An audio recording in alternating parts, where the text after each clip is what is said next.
Welcome to episode number 12 of the Eli Angle podcast. I'm your host, Eli Donnell. Sorry, it's been a week. I came up with a sickness last week, so I was unable to make a video, but we are back into it. Let's dive into everything that happened last week. So, skipped a week. A lot happened, but it is what it is. Alrighty, starting with the MLB, spring training is officially underway, and the ABS challenge system is here and in place for the MLB season. So how it will work is each team will have two challenges for the game, and if you get to extra innings, you will get one challenge per extra inning. So if you are out of challenges by the time you reach inning number 10, you will then be given one challenge and subsequent for every inning. So the 11th, you get one, but they do not add up. So you get one per extra inning. Batter, pitcher, and catcher are the only ones who can issue a challenge. It must be done within 2 seconds of the pitch coming in. You only lose your challenge. If it has failed, you keep it if it's successful. That's it for the ABS challenge system. It's added about a minute to each game, tested through spring training and last year in the minor leagues. Into some injury news, the Twins will lose Pablo Lopez for the season with Tommy John, so he is done for the year. Orioles' Jordan Westburg will be sidelined until at least April, and then the Dodgers' Tommy Edman will start the season on the injury list after he's still recovering from off-season ankle surgery. Opening day is March 26th, so here in about a month. That is the earliest in MLB history. And the WBC begins March 4th in just about a week. I will have a full breakdown on that later this week. We'll break down the rosters, coaches, and my picks. Moving into the NHL, the USA is golden in Milan. They took down Canada 2-1. It was Jack Hughes in 3-on-3 overtime as Finland corralled the bronze for the men. And the women also corralled gold in Milan as they beat Canada. And it was Megan Keller in OT. Also happening in the Olympics, Kevin Fiala was injured in Switzerland's 5-1 loss against Canada. His season is over, a terrible, gruesome leg injury. You hate to see it. But it was nice seeing NHL players playing hockey in the Olympics. Really brought a extra level of skill to those teams that had the NHL players. Only team that didn't have any was Italy. The NHL returns today. That is Wednesday the 25th. The NHL is back after their about 3-week break. It begins with Lightning and Leafs on TNT to kick off the second half of the season. Should be a great one. And the trade deadline is coming up on March 6th. Moving into the NFL, the combine has begun. Teams are out scouting who their next pick is going to be in the draft as the Raiders are on the clock. Zach Ertz, he wants to play in 2026. See if any team will pick him up. Travis Kelce's future is uncertain with the Chiefs. Will he retire? Will he stay? Only time will tell. Daniel Jones' future uncertain with the Colts. Will they sign him to an extension? Will they keep him? Will they trade him? What will they do? And just announced on Tuesday, the Lions will be playing in Munich, Germany. One of the last teams to be announced for a international game. Into college football, not a lot going on, but big news a couple weeks ago. North Dakota State will move to Division One. They will join the Mountain West, ineligible for the postseason. Some of their opponents include Northern Illinois, Wyoming, Air Force, and UNLV. They're trying to push to get themselves eligible for the postseason if they do have a good season. College baseball is in full swing, and we have the top 25 rankings. I've got them, and then where they were previously from opening weekend.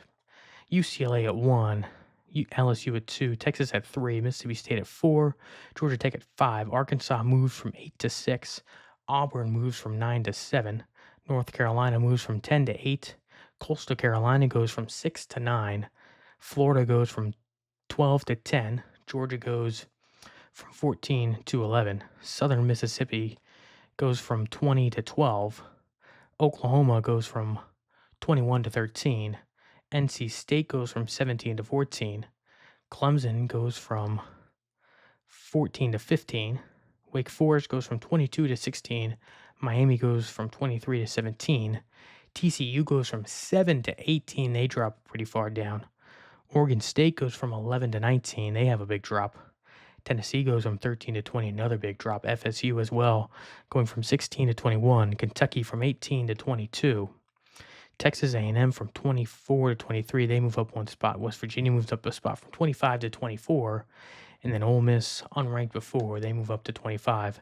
Still some unbeaten teams. Florida Gulf Coast University, Arizona State, Charleston Southern, University of Southern California, Oregon, University of New Mexico, UTSA, and University of Richmond. Into college basketball. The CBS revealed their top 16 for the March Madness bracket, 1 through 16. It's going to be Michigan, Duke, Arizona, Iowa State, UConn, Houston, Illinois, Purdue, Florida, Kansas, Nebraska, Gonzaga, Texas Tech, Michigan State, Vanderbilt, and Virginia at 16. March Madness right around the corner. Selection Sunday is on March 15th, and then the first four begins in Dayton on March 17th and 18th. The first and second rounds will take place in Buffalo, Greenville, Oklahoma City, and Portland. Those games on March 19th and 21st. And then Philadelphia, San Diego, St. Louis, and Tampa on the 20th and 22nd of March. The regionals are in Houston and San Jose on the 26th and 28th of March. And the Final Four in Indy on April 4th and 6th. Moving into the big games of the last week, number 1 Michigan took down Purdue 91-80. Iowa beat number 9 Nebraska 57-52. Arizona State beat number 13 Texas Tech 72-67. NC State beat North Carolina 82-58. Rhode Island beat number 18 St. Louis 81-76. SMU beat Louisville 95-85.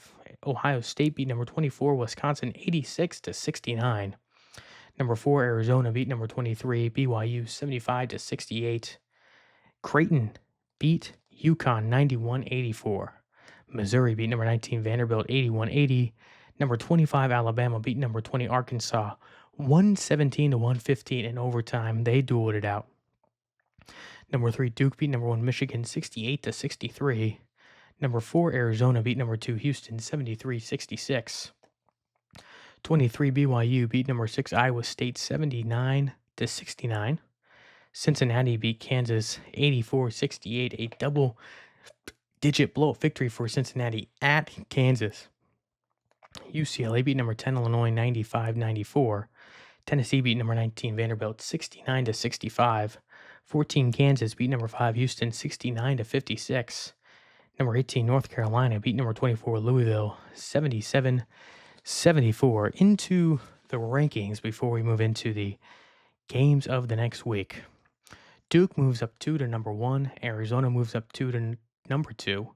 Michigan drops 2 to number 3. Iowa State up 2 to number 4. Houston down 3 to number 5. UConn down a spot to number 6. Florida up 5 to 7. Purdue drops a spot to number 8. Gonzaga up 2 spots to number 9. Illinois stays put at number 10. And Virginia up 3 to number 11. Nebraska drops 3 to number 12. Michigan State up 2 to 13. Kansas up 6 to 14. St. John's up 2 to 15. Texas Tech down 3 to 16. Alabama, the big mover of the week, they move up 8 spots to number 17 with their big win over Arkansas. North Carolina moves down 2 to 18. BYU up 4 to 19. Arkansas stays put at 20. Miami, Ohio up to 21. Tennessee stays put at 22. St. Louis drops 5 to 23. Louisville drops 3 to 24. And Vanderbilt drops 6 to round out at number 25. Into the big games of the week starting on Wednesday. 15, St. John's will head to UConn. That game at 7 p.m. on Peacock and NBCSN.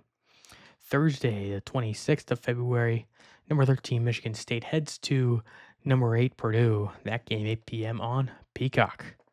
Friday, the 27th, number 3 Michigan heads to number 10 Illinois, 8 p.m. on Fox. The Saturday 28th, a couple big games. 11 Virginia at number 1 Duke, noon on ESPN. 14 Kansas at number 2 Arizona, 4 p.m. on ESPN.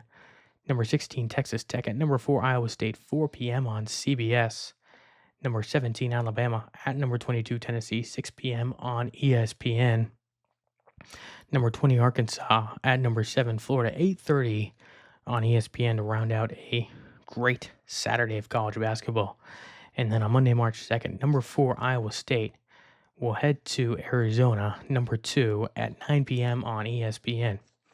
Into golf, going back to 2 weeks ago, Colin Morikawa wins the AT&T Pebble Beach Pro-Am by one shot over Minwoo Lee at 22 under. His 7th career win, but his first since the 2023 Zozo Championship, so he finally gets a big win and back into the winner's circle. Jacob Bridgman wins the Genesis Invitational by one shot, holding off Rory McIlroy and Kurt Kitayama for his first career win. He's been red hot to start the season. Looked to have some good finishes at the API, the Players, the Florida Swing coming up, the Cognizant this week. So the Florida Swing off to a big start. Into TGL on the 23rd, LAGC beat Atlanta Drive 7-3, and then Atlanta Drive beat Boston Common 5-2. And then on the 24th, Boston Common beat New York 9-2, and the Bay beat New York 5-3. That is all I have for you guys this week on the Eli Angle podcast. Make sure to tune in every week and later this week where I will be breaking down the WBC as that begins here in a couple weeks with who I think will win, notable names on each roster, the managers, and a full bracket breakdown. So long for this week from the Eli Angle podcast. I'll see you next week.